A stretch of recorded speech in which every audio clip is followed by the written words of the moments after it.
All right. Good morning, everyone. Yesterday we were discussing about polynomials. Exercise 2.4, question number 3. So we are discussing now question number 3, part 3 and 4 also. That's I've given you as homework. All right. So just look here. In this question, what we have given x minus 1 is a factor of px. All right. And we just need to find the value of k. To find k. Alright, so just look here, our px is what? Kx square minus root 2x plus 1. Kx square minus root 2x plus 1. This is our px. So just look here, as you know, x minus 1 is a factor. X minus 1 is a factor. So first what we have to do? X minus 1 equals to 0, x is equals to 1. So since x minus 1 is a factor, it means when we divide px with x minus 1, remainder will always be equals to 0. So if we will apply the remainder theorem to find out the remainder, how would we do that? We will just find p1, this will be our remainder. So k into 1 square minus root 2 into 1 plus 1. Just look here. When we put x is equals to 1 here, so k into 1 square minus root 2 into 1 plus 1. This is going to be what? K into 1 is k minus root 2 plus 1. Now, this is the remainder when x minus 1 is divided, this px is divided by x minus 1. This is the remainder.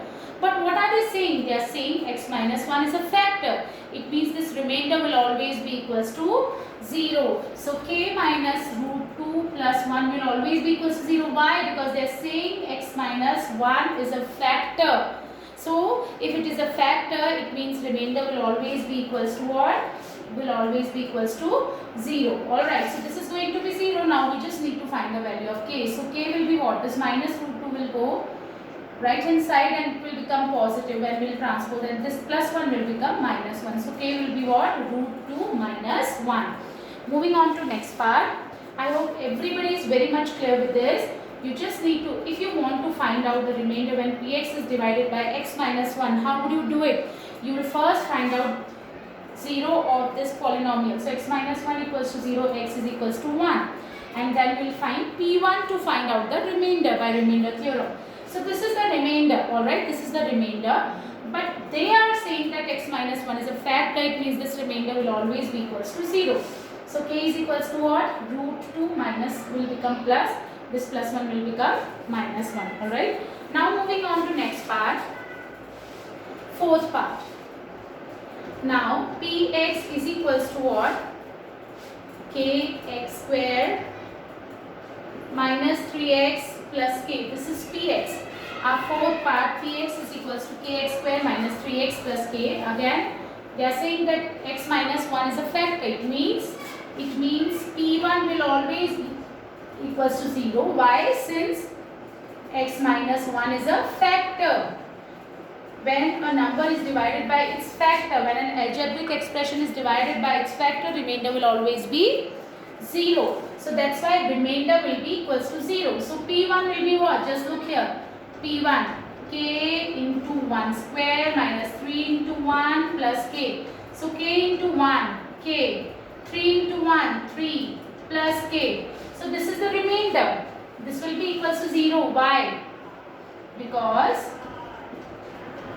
k plus k, 2k minus 3 will be equals to 0. So 2k is equals to 3 because x minus 1 is a factor of px. So 2k minus 3 equals to 0. 2k is equals to minus 3 will go this side and it is plus 3. And k will be what? 3 upon 2. Thus we have lot of questions based on remainder theorem and factor theorem. So I just want everybody to be attentive and you should understand the concept of factor theorem and remainder theorem first. Alright, I hope everybody is very much clear. When you want to find out the remainder, when this px is divided by x minus 1, what you have to do? First step. This is the divisor. So we'll find 0 of the divisor. So x minus 1 equals to 0, x is equals to 1. And then in our polynomial, we'll put x is equals to 1. In our dividend, we'll put x is equals to 1. This will be our remainder. When we'll put p1, just look here. When we'll find p1 here, k, we don't know, x is 1 minus root 2 into 1 plus 1. So this is our remainder. But since they are saying that it is a fact, it means remainder will always be equals to 0. That's why I am putting it equals to 0. And then we'll be able to find the value of k. Now moving on to question number 4. First and second I have already explained. Fourth question, first and second part I have already explained. Third and fourth part I have given you as homework. So I am just explaining that. Alright. So just have a look here. Third part. This is 6x squared. This is 5x minus 6. And what are they asking? They are asking you to factorize it. Alright? Factorize. What do you mean by factorize? We just need to find out the factors. If we can find out the factors, we can also find out the zeros. Alright? We just need to find out the factors. What we have to do? We just need to find out the factors. So this is degree 2 polynomial. Just look here, this is degree 2 polynomial. It means we will have two factors when they will ask you to factorize. And if they will ask you to find zeros, it means it will have two zeros. Always remember. Alright, so what are we going to do? Just look here. Middle term splitting. X square coefficient is 6. Constant term is 6. If they are, suppose they have written it like this, then you need to arrange it properly. Degree 2. Degree 1, we are not changing anything, we are not changing the sign, only the position we need to change if it is not arranged according to descending power of the variables. Alright. So, constant term and coefficient of x square, 6 into 6 will be 36. Alright. First step clear, those who have not understood in previous video, I am just trying to explain you this middle term splitting which we have already done in 8th standard. Same, it will never change, okay. Alright, so degree 2 when we talk about, we always do middle term splitting to factorize, alright. So here 6 into 6 is what? 36. Now I want two numbers. When we multiply them, we should get 36. When we multiply them, we should get 36. And when we add or subtract them, we should get this middle term. We want two factors of 36. Two numbers, when we multiply them, we should get 36, and when we add or subtract them, we should get 5. So how would we do that? Just look here. Suppose if I talk about 3 into 12 is 36, but 3 plus 12 will not make 5, and 3 minus 12 will also not make 5. When we add or subtract them, we should get 5. So I am taking 9 4s are 36. Look here. 9 into 4 will be 36, and when I will subtract 9 minus 4, I get this 5. So just look here. So here I am taking what? This first term will remain same, 6x square. Second last term will remain same. Middle term splitting means we are not changing anything. We are just splitting the middle term. We are not changing the values. We are just splitting the middle term. What are we doing? We are just splitting the middle term. So how would we do that? Just look here. So I told you 9 4s are 36, but I need plus 5. So that's why I'll take it like this. 9 minus 4. If I take it like this, this will change. Minus 9 plus 4 minus 5. But I want plus 5. So I have to take plus and minus. I hope everybody is clear. And I have not changed. The question I have not changed. This is 6x squared. 9x minus 4x will be 5x minus 6. Now, just look here, 6x squared plus 9x. What is common? 3x. So, common factor will be 3x. So, this is going to be 2x plus 3. And here I am taking minus 2 common. Alright. So, again I will get, when I am taking minus sign outside the bracket sign, inside the bracket will get changed. Opposite sign. So, this minus will become plus. So, 2 2s are 4. So, I will get 2x plus 3. So, here 2x plus 3 I am taking common. This is first term, second term, 2x plus 3 factor I am taking common, and here 3x minus 2. So these are the two factors. What are the factors? When we convert this polynomial into its product form, we call these product. Okay, these are called factors. Factorization is what? When we convert this into product form, we call it factorization. And how many factors do we have? We have two factors. What if they ask you to find zeros? So how do you find out the zeros? In this question they are not asking, but there are questions where you will be asked to find out the zeros also. So how would you find out? First you will put it equals to 0. So 2x is equals to minus 3. So x will be minus 3 upon 2. That's how you will do it. So first 0 will be minus 3 upon 2. And then 3x minus 2 equals to 0. So 3x is equals to 2 and x is equals to what? 2 upon 3. That's how we can find the two zeros. Okay? Zeros sometimes we call roots also. Alright, now moving on to next part. The next part is what? Part 4. 3x squared minus x minus 4. Again, what we have to do? Just look here. Power 2, power 1, power 0. Arrange. Now, coefficient of x squared 3 into 4. 3 into 4 is what? 12. We'll take care of the sign later on. We want two numbers. When we multiply them, we should get 12. When we add or subtract them, we should get what? Minus 1. Actually, coefficient here is minus 1, right? So, 4 3s are 12 we can take. So, first term will remain same. Last term will remain same. Now, minus x we want. 4x minus 3. Do you think it's correct? No, it's not correct, because 4 minus 3 will be plus x. But we want minus x. Sign will be a greater number. So what are we going to do? We will put minus sign here and we will put plus sign here. Now what are we going to take common here in both the terms? X we will take common. So here we will get 3x minus 4 and here we will take 1 common. What is the common factor between 3x minus 4? It is 1. So we are taking 1 common here, positive 1. So sign will not get changed. And this is 3x minus 4 and this is what? X plus 1. Alright. So these are the two factors of this quadratic polynomial. Alright. Now moving on to fifth question. Although I have explained fifth question in previous video also, but still I am explaining it again. Reason being, some students were having doubts in question number 5.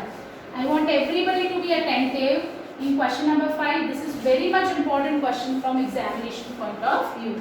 Alright, so have a look here. Our question number 5 is factorize.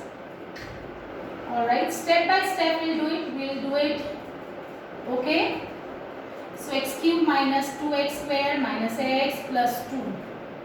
This is what? This is a cubic polynomial. Why I am just telling you that this is a cubic polynomial? This is a cubic polynomial because here degree of the polynomial is 3.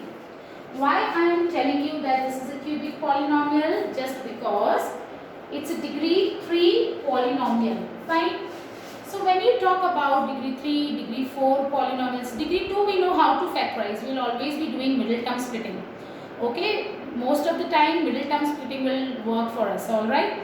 But here this is degree 3 or sometimes it comes degree 4 also. So what should be our first step? Our first step should be to find the zero of this polynomial by hit and trial method. Zero of the polynomial by hit and trial method. So just look here what we have to do. This is a constant term. What are the factors of 2? 1, minus 1, 2, minus 2. These are the factors. So what are we going to do? We'll try to find P1, P minus 1, P2 or P minus 2. Wherever we'll get 0, we'll get one of the zeros. So this is Px. So I'm just trying to find P1. Let's see whether we are getting remainder 0 or not. So 1 cube minus 2 into 1 square minus 1 plus 2. So this is 1 minus 2 minus 1 plus 2 minus 1 plus 1 minus 2. Yes, we are getting 0. It means x is equals to 1 is a 0. Always remember. So x is equals to 1 is a 0 of Px. X is equals to 1 is a 0 of Px. If x is equals to 1 is a 0, always remember. If x is equals to 1 is a 0, when you will transpose it here, x minus 1 is a factor. Why? Because it's a factor. So when we put x is equals to 1 here, we will get 0. Yes? So x is equals to 1 is a 0. It means x minus 1 is a factor. So factorize they are asking you to do. You have just find out one factor. Fine, one factor we have already got. Now, how many more factors we want? We want 2 more factors because it's cubic polynomial, so we want 3 factors. So what are we going to do now? We will divide. So this is x cube minus 2x square, then we have minus x, and then we have 2. Alright, so we will divide. I hope everybody knows division of algebraic expression, but still I will be doing it step by step and I will be explaining you. First step. First term here x cube, first term here x. We will divide x cube by x. So what will you get? You will get x raised to the power 2. How? Here x raised to the power 1. Division is there, so powers will be subtracted. Or if you find it difficult, you can do it like this. X cube is what? X into x divided by x. So x and x cancel. X square you will get. So you will get what? X square. You will put it here. I don't have the space here, that's why. Now x square. You got x square. This will be multiplied with whole divisor, not with first term. First term, as many terms it has. Alright, so x square will be multiplied with x minus 1. Now x square into x will be x cube. X square into 1 will be x square. X square into x will be x cube, and x square into 1 will be x square. So this is going to be what? X cube minus x square. I am writing it like that. You remember this? Alright. So now changing the signs, minus plus. Plus x cube minus x cube cancel. Minus 2x square plus x square. This is going to be minus x square. And this is minus x. Why minus x square? Because minus 2 is greater than plus 1. Fine. Alright. Again next step. Minus x square divided with first term of the divisor. So this is going to be what? Minus x you will get now. Just look here. Minus sign is here. X into x. This is x. Alright, and we'll get what? We'll get minus x. So we'll put minus x. Now this minus x will be multiplied with x minus 1. So minus x into x, minus x square. Minus x into minus 1 plus x. Outside the bracket, which sign we have? We have minus sign, so sign inside bracket will get changed. Minus x square plus x. So this is minus x square plus x. Changing the sign, plus minus cancel, minus. This is again minus. Minus x will be minus 2x. And this is what? This is our plus 2. Again same step. This is divisible. We will divide this with this. First term of the divisor. So here we will get what? Minus 2. Now again minus 2 will be multiplied with this divisor. So minus 2 into x, minus 2x, minus 2 into minus 1, plus 2, changing the signs. And the remainder is 0. Alright, when you divide 10 by 5, 5 2s are 10. Suppose you divide 10 by 5. You are getting remainder 0. It means 5 is a factor, and this question will also be a factor. Why? Because 10 can be written as 5 into 2. So it means we have got one more factor. Applying the same thing here. This is also factor. This is a factor, and if you are getting remainder 0, this is also factor. This is also a factor. So it means we have got 2 factors. I am going to rub this, alright. So just look here. So we have got 2 factors. Fine. So this x cube minus 2x square minus x plus 2 can be written as x minus 1 multiplied with x square minus x minus 2. Yes? That's how you get dividend. Dividend is equals to what? Divisor into quotient plus remainder. Remainder is 0. So dividend can be written as divisor into quotient. I hope everybody knows. Suppose if I am dividing 14 by 7. So 7 2s are 14, you are getting remainder 0. So 7 into 2 is what? 14. Here also this is the dividend. Dividend is equals to divisor into quotient. Divisor into quotient. Alright. So now what? Yes, we have got factorized form, but there further we can factorize it. Why? Just look here, first factor, and this is degree 2. We can further factorize it. How we were earlier factorizing degree 2 polynomials? By middle term splitting. So we will do middle term splitting. Now I am not explaining middle term splitting again. I hope everybody is clear with this. So 2 1 ja 2. So this is 2 1 ja 2. Alright, so this is going to be x minus 1. X I will take common. So x minus 2, and here I will take 1 common, x minus 2. So x minus 1 here, x minus 2 I am taking common here, and we are left with x plus 1. So 3 factors. This is the factorization of this polynomial. But if they want you to find out the zero, so how would you do it? Again, the same thing. X minus 1 you will put it equals to 0, then you will get x is equals to 1. Similarly, you will get x minus 2 is equals to 0, so x is equals to 2. Then x plus 1 equals to 0, so x is equals to what? Minus 1. So 3 zeros will be 1, 2 and minus 1. Alright, so that's it for now. Now we'll discuss next 3 questions, I mean second, third and fourth part of this question in next video. Alright, thank you.